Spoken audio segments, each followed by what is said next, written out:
So, sick of hearing about reparations? My solution? Pay us now, $1,000 a week, and we'll build our own communities, get out of your way, and live happy lives. When I graduated from engineering school, I had 9 job offers, and I took the job with Chevron partly because they paid the most. And when I got on the job, I found out that I was being paid less than any of the other people they hired that year.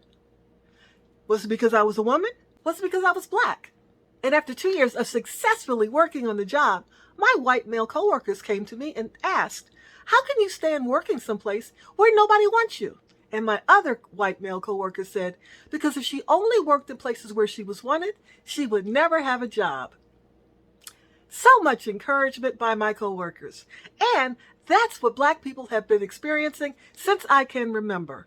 So that's why we want reparations. It has very little to do with the fact that folks were enslaved so many years ago. It's more about the fact that since then, things have not changed much. Some people, a few people, are made examples of and allowed to rise up. But when white people see black people who are homeless, they say they want to be homeless. They like living out there. Excuse me? Really? You really think that? That's the most insulting, racist thing I have ever heard. And whenever I hear that, I have to call people on it. So I'm calling you on it now. Pay those people reparations so that they can move inside and see if they do that. Then you'll know for sure if they really want to live outside. What they don't want to do is work on jobs where they are treated unfairly and disrespected, and also living in places where the landlord keeps raising the rent until they can no longer afford it.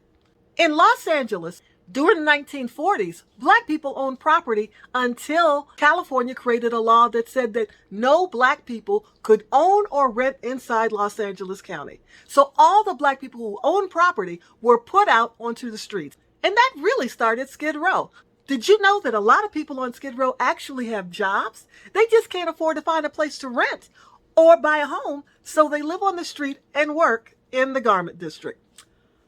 Amazing, isn't it? But have you sat and talked to the homeless people?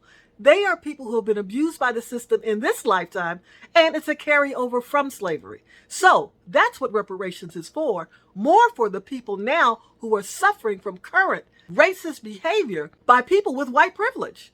People with white privilege think that people want to live on the street? No. People who live on the street are people who can no longer live with the abuses of everyday bad treatment by privileged white people. It's just the facts. So, sick of hearing about reparations? My solution? Pay us now, $1,000 a week, and we'll build our own communities, get out of your way, and live happy lives. Just please don't bomb us like you did Black Wall Street in Oklahoma, and stop the racist behavior that causes people to come and try to abuse us. Pay us, we'll get out of your way, but you stay out of our way too. Thank you. Reparations Now, 2023.